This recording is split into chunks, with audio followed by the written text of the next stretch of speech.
Bonjour à toutes et à tous. Alors, pour ceux qui viennent de nous rejoindre, bienvenue sur le stand de Grand Paris Aménagement. Je vous invite à vous rapprocher pour ceux qui sont particulièrement intéressés par le sujet des socles actifs. N'hésitez pas à vous rapprocher un petit peu. Ne restez pas dans le passage ou dans le couloir.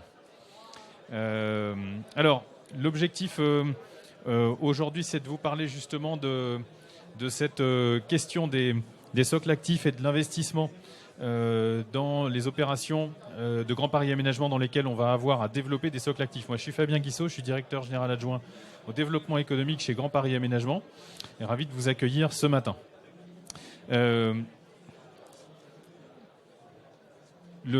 Pourquoi on parle de socle actif aujourd'hui sur le CIMI?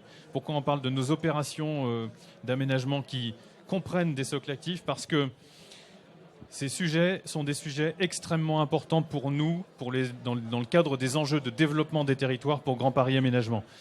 Le sujet de ce qui se passe au pied des immeubles, au pied des opérations, c'est un sujet extrêmement stratégique pour adresser des enjeux qui sont des enjeux que l'on a pour les années qui viennent chez Grand Paris Aménagement. Pour citer quelques-uns de ces enjeux, il y a nécessairement la question de la reconstruction de la ville sur la ville.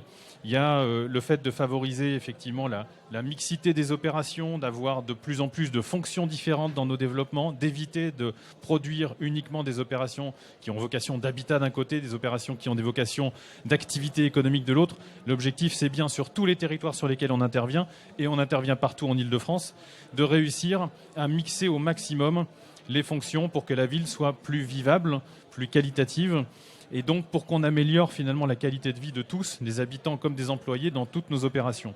Et nécessairement, à un moment où depuis un certain nombre d'années on a beaucoup développé de logements, sans nécessairement avoir en même temps comme idée en tête de faire ce qu'il est possible de faire pour développer l'emploi, l'objectif c'est bien de renforcer cette dimension d'occupation des socles actifs. Mais je parle de socle actif depuis quelques minutes. L'objectif, c'est aussi de vous dire ce que l'on entend chez Grand Paris Aménagement par socle actif. En tout cas, ça va au-delà de ce que l'on dit traditionnellement comme étant finalement la destination commerce et services. On a tous, nous aménageurs produits, ou dans le monde de l'immobilier, vu sortir des opérations à vocation d'habitat qui comprenaient des rez-de-chaussée avec des activités commerciales et de services. L'objectif, évidemment, c'est de continuer à le faire. C'est nécessaire pour le développement d'aménités urbaines, d'aménités commerciales et de services à la population. Mais l'objectif, c'est aussi d'aller au-delà de ça. Quand on parle de socle, et je faisais une conférence sur le stand de Grand Orly Seine-Bièvre tout à l'heure, où on développe une opération avec des rez-de-chaussée qui ont une vocation d'accueil de PME, PMI et d'activités artisanales. L'idée, c'est bien d'aller au-delà des fonctions simplement de commerce et de services. Alors vous voyez ici, sur l'écran, une liste qui est une liste un peu à la Prévert, qui donne un peu tout ce que peuvent être les socles. Mais cette liste, elle est extrêmement importante en réalité, parce que c'est au travers de ces différentes fonctions qu'on va renforcer la capacité à amener à la fois du service à la population et à la fois à amener des emplois dans les lieux qui sont des lieux à vocation plutôt majoritairement d'habitat. Deux caractéristiques qui sont les deux derniers points que vous voyez dans cette liste, c'est que les locaux, évidemment, on parle de locaux qui sont visibles ou accessibles depuis l'espace public, c'est un des éléments qui les caractérise. Le deuxième élément qui les caractérise, c'est qu'ils sont majoritairement en rez-de-chaussée, mais ils peuvent être aussi en étage. Si on imagine que demain, rez-de-chaussée et premier étage sont combinés pour développer de l'activité à la fois ouverte sur l'espace public et de l'activité économique. On peut penser à des activités de restauration qui, dans certains quartiers, vont mixer avec des activités, pourquoi pas, de coworking ou d'accueil de population, d'activités économiques. On peut penser à des activités en sous-sol, les socles actifs en quelque sorte. C'est aussi demain la question et aujourd'hui la question de la logistique urbaine, de la logistique du dernier kilomètre.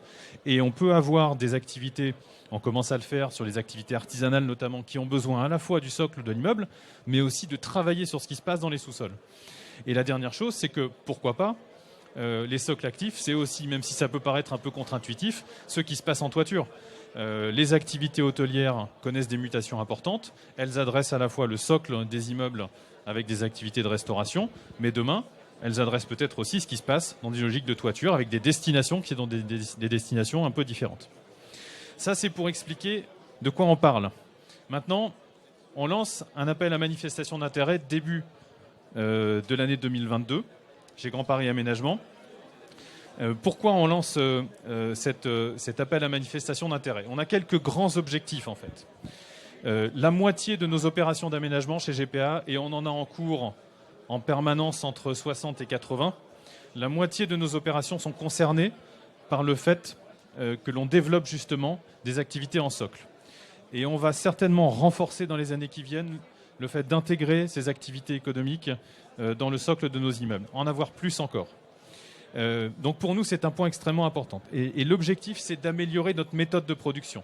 C'est d'être plus efficace, de favoriser une plus grande diversité programmatique, d'avoir une mise en route ou une sécurisation plus rapide des socles et d'avoir aussi une évolutivité, une pérennité de ce qui se passe dans le socle des immeubles plus grande dans le temps.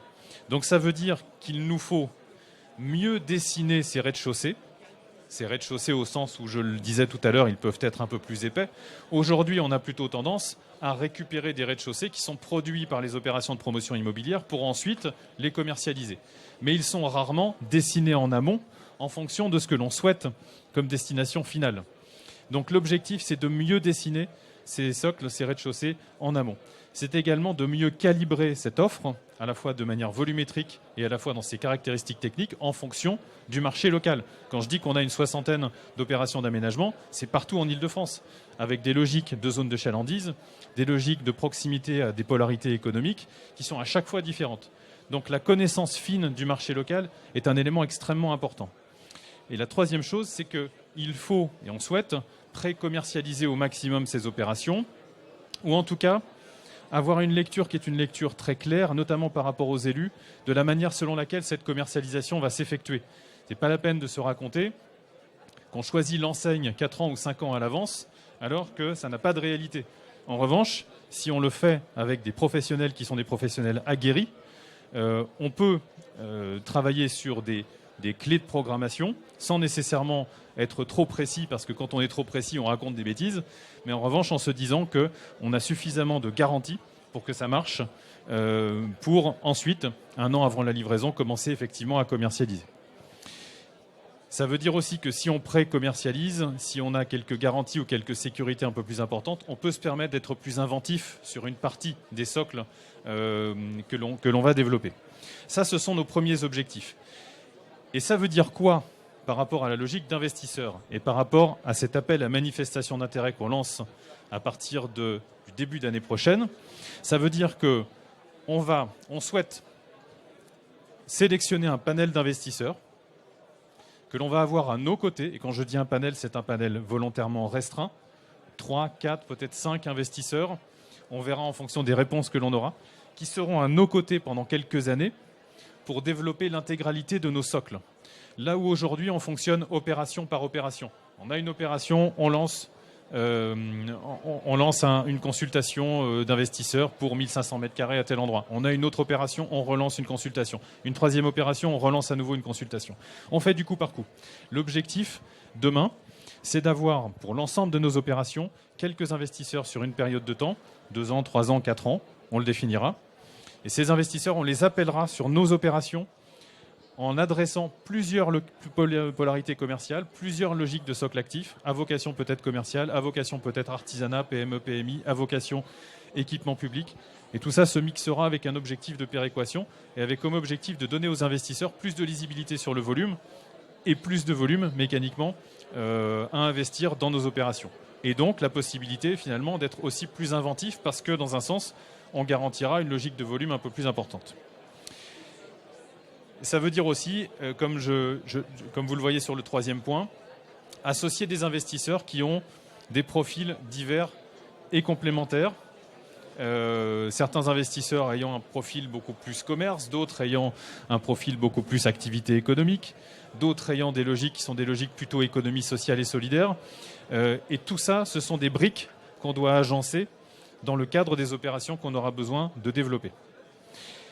Je ne l'ai pas dit tout à l'heure, mais ce que ça représente chez nous en termes de volumétrie pour les années qui viennent, c'est pour le moment, dans les opérations qui sont programmées ou pré-programmées chez nous, entre 30 et 40 000 m², à un horizon qui est un horizon de livraison qui nous emmènent jusqu'à 2030 à peu près. Vous connaissez les temps longs de l'aménagement, mais des horizons qui sont des horizons de, comment dirais-je, où on va flécher les investisseurs sur les opérations qui sont plutôt eux, à 2025-2026, donc dans les années qui viennent, pour ensuite des développements qui sont à faire d'ici à 2030. Évidemment, tout ça ne se fait pas de manière monobloc. Il y a des choses qu'on va adresser dès l'année prochaine et puis des choses qui vont se dérouler ensuite sur le temps long. Donc 30 à 40 000 mètres carrés, sans compter que sur certaines opérations, l'objectif, ça va être d'accélérer sur la production de socle actif pour avoir justement plus de capacité d'héberger des entreprises, des emplois, des typologies d'activités qui sont peut-être différentes simplement des logiques de commerce et de services, qui vont nous permettre d'élargir ce qui va se passer dans le socle des opérations.